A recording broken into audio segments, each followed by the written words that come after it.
এই মুহূর্তে মুক্তিযোদ্ধাদের পক্ষ থেকে অবিলম্বে এখনই খুনি হাসিনার সরকারের পদত্যাগ দাবি করছি।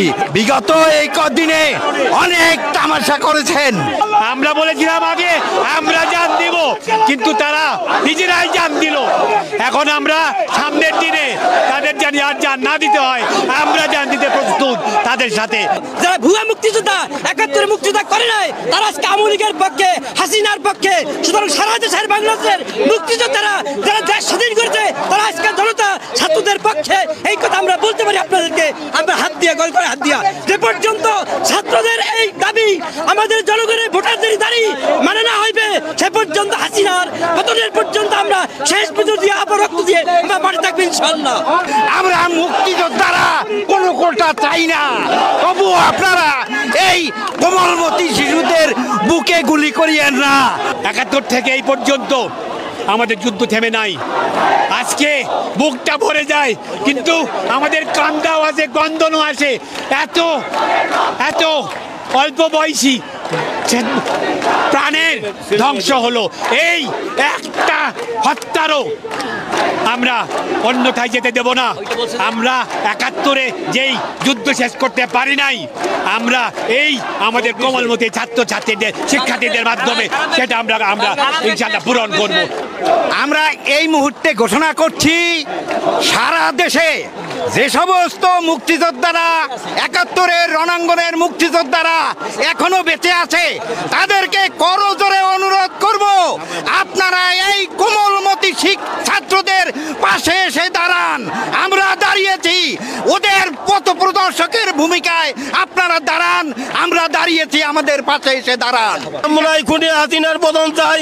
১৯৭১ সালের রণাঙ্গনের মুক্তিযোদ্ধারা আমরা আজকে একত্রিত হয়ে কোমলমতি ছাত্রদের সাথে একত্রিত ঘোষণা করছি এবং তাদের রক্তের বদলা চাই। শেখ হাসিনা, এখনো সময় আছে, তুমি নীরব হও, এখনোই তুমি পদত্যাগ করো।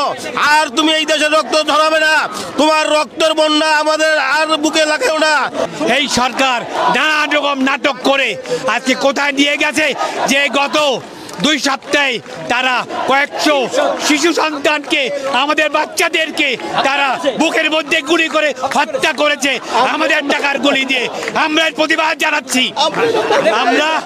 আমরা আজকে আবু সাঈদ যেইভাবে দেখিয়ে দিয়েছে, তার সিনা টান টান করে আমাদের লজ্জায় পড়েছি। আমরা আজকে সিনা টান টান করবো, আসো আমাদের বুকে গুলি মারো।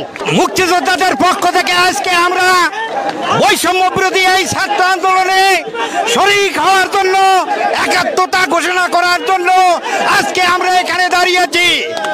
আমরা মনে করি আমরা সেদিন যুদ্ধে গিয়েছিলাম কোনো কোটা বা সুবিধার জন্য না, আমরা দেশটাকে স্বাধীন করার জন্য সেদিন যুদ্ধে গিয়েছিলাম। আমরা মনে করি আমাদের কোটার প্রয়োজন নাই, কিন্তু আমাদের এই কোমলমতি শিশুদের বুকে আর একটাও গুলি চালাবেন না।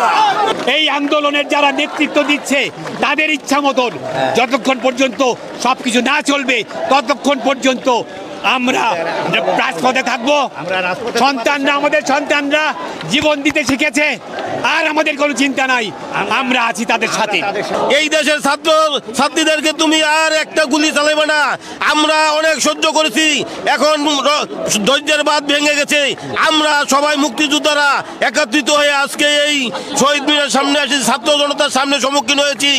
এই দেশে আর যেন কোনো গুলি চলে না। পুলিশ বাহিনীকে হুঁশিয়ার করে বলছি, আপনারা সবাই নিরপেক্ষ হন। ভারত হইতে সাবধান, ভারত থেকে সাবধান, রড থেকে সাবধান। এটা চেষ্টা করবে এই আন্দোলনকে অন্য খাতে নিয়ে যেতে, কিন্তু আপনারা এতদিন পর্যন্ত যা দেখিয়ে দিয়েছেন, দিতে পারবে না। এবং আমরা আছি আপনাদের সাথে। আমরা ভাবি নাই আমাদের সন্তানরা এইভাবে নামবে, এইভাবে তারা ৭১-এর মতন জান দিতে প্রস্তুত থাকবে। আমাদেরকে তারা এই অভিভূত করেছে, আমরা তাদের কাছে কৃতজ্ঞ।